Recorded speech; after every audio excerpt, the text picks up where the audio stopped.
Hello, welcome to Axial Loading, Statically Indeterminate Problems. In this video I'm going to work through the first indeterminate problem and just kind of explain the process and show you how to approach an indeterminate problem. So as we can see here, this problem I've kind of purposely set up to be fairly simple, really to show you the process. So what we have is a steel cylindrical beam 50 inches long with a single load applied at the halfway along the length, 80 kips. One thing to note is in most of the problems that I've done, I've already provided either a radius or diameter, and sometimes you're going to see problems, you'll just be like, oh, okay, you're given the cross-sectional area, which I've done here, and then all that is just back solving for the diameter. I guess we can start. The main process that you work with for an indeterminate problem is it's really a four-step process where you break it down into different determinate problems, and you'll see how that works. This isn't the only way to solve for indeterminate processes, but for the purposes of the program, that's the way it works. And in my opinion, having done other ways to do it, I find that this way is fairly easy, if a little number crunch heavy. So let's go ahead and bring up our program. Okay, so standard as always, looking at inputting the information of our problem. And how many segments do we have? Well, segments are really looking at the geometry, which, as far as this one goes, uniform geometry the entire length. So we can just put in one segment.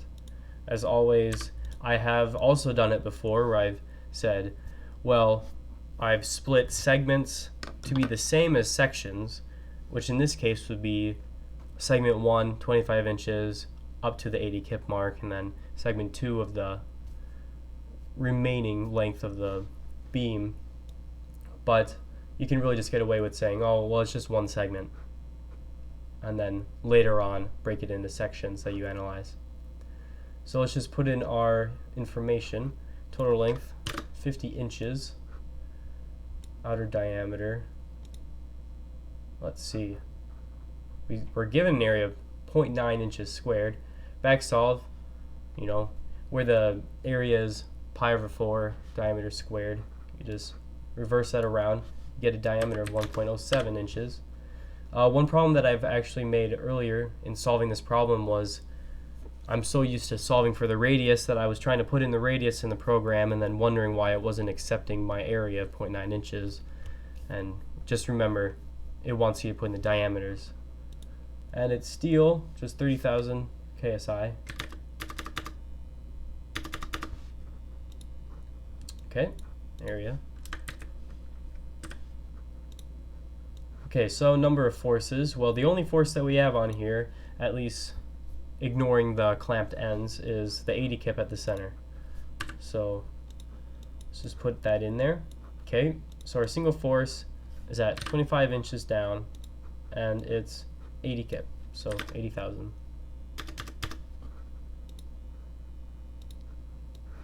And this is indeterminate. It has a left and a right clamp.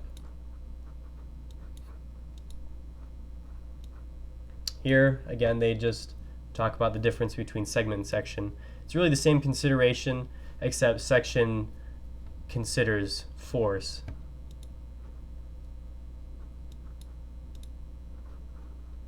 You can go ahead and draw it. Okay, so on to this four-step process. Well, the program talks to it in 3 steps. I like to think of it as 4, but let's just run through it quick. So, step 1, you remove the right clamp and you solve for the elongation of the beam just as is. You ignore as if there was never a right clamp, just a very standard determinate problem. You find that elongation, great, you write it down. Second step, you remove the right clamp and you remove all forces, and then you apply a unit force at the right end in tension, which in our case, in our units, would just be 1 pound. And then you solve for the elongation of the segment. So then you have an elongation in step 1, another elongation in step 2. You do a little bit of math with them, and that lets you solve for the force that is in the right clamp. Once you know that force in the right clamp, this is no longer an indeterminate problem. You now know enough information to solve it as a normal determinate problem. So then you just take that force in the right, apply it, and then just do one final solution, and you'll have all of your data. So let's go ahead and give it a shot, and you'll see how it works. Okay, so step 1, remove the right clamp, solve for net elongation. So let's go in here and solve. The pop-up kind of runs you through the different steps.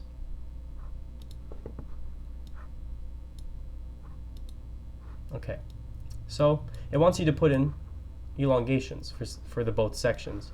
Now, looking at this, if you just look at section 2, when there's no right clamp, there's just no force on it. That 80 kip isn't working on section 2 when you're just looking at section 2.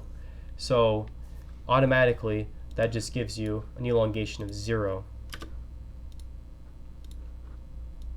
Okay, and then these equations here I have are for looking at section 1, applying that 80 kip. Same standard process. I have solving for the stress, but you don't really need it because it just asks for elongation. So let's go ahead, put that in.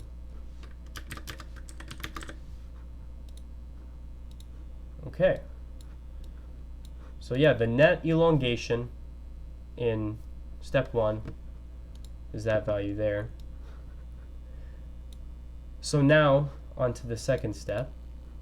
You analyze it with only the 1 unit force, so just 1 pound applied to the very end. Now, if you look at the way the program works it, they just go, usually they go section 1, section 2, and so on. Now it just says segment. All we're thinking about is just the net elongation for the entire section. So just for the sake of consistency, I still work through it just looking at section 2 and then section 1, finding each elongation, and then for the net, all you have to do is just total them up together. Now, you'll notice both sections, same length, same geometry, same amount of force, so they just have the same elongation. Really pretty simple. So that's step 2. Let's go ahead and put in that elongation.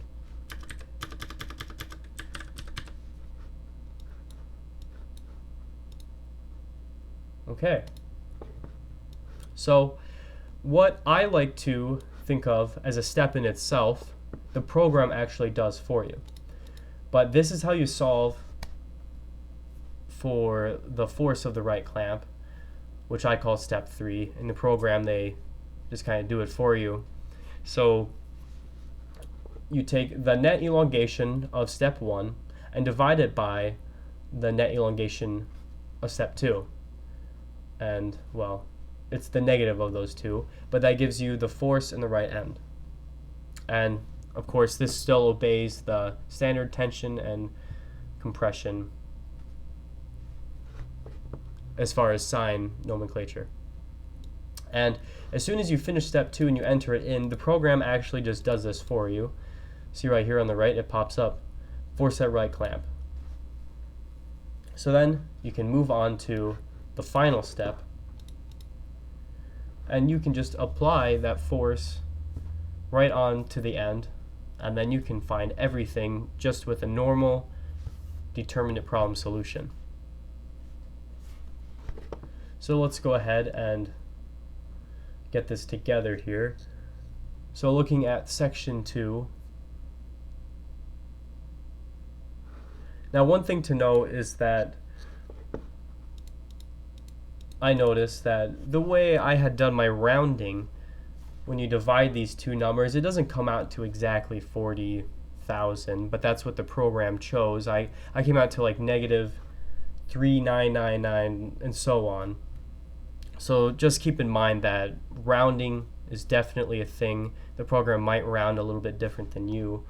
As you'll see in here, I haven't actually changed it yet, but this is what I end up having, and the program just rounded it up to 40,000.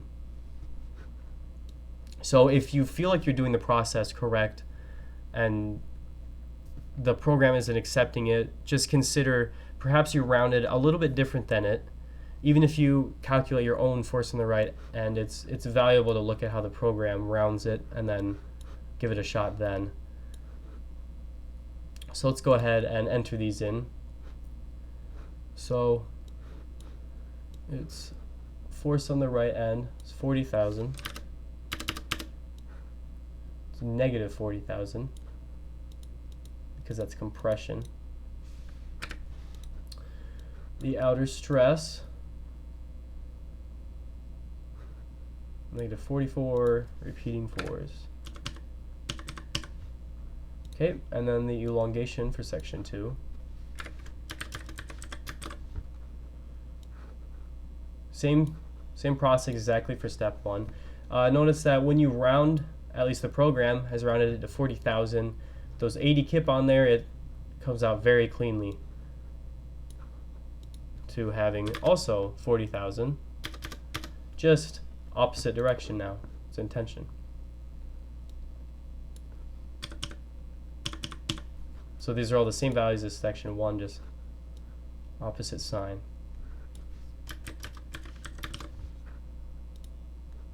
Okay, and that's it.